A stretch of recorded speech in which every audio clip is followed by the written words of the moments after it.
not only commemorates the birth anniversary, but it also reaffirms the inherent strength and resilience of our people to withstand threats to the security, unity, and integrity of the country.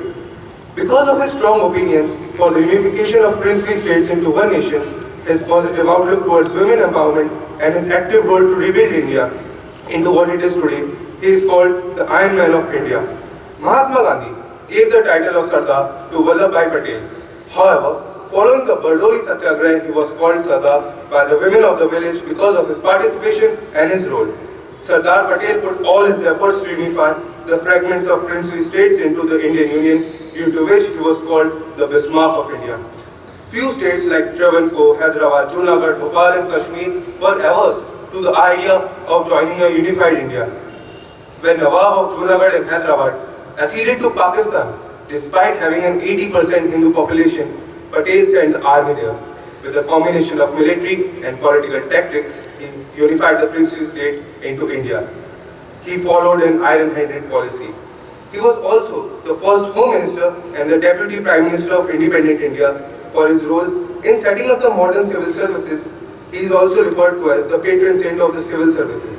Sadly, he died in Bombay of a massive heart attack on 15 December 1950.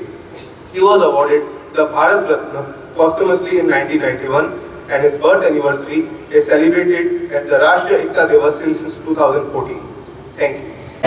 To preserve the unity, integrity and security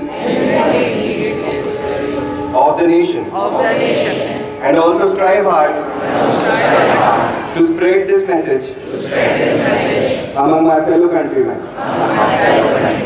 I take this pledge in the spirit of unification of my country, which was made possible by the vision and actions of Sardar Vallabhbhai Patel. I also solemnly resolve to make my own contribution to ensure internal security of my country.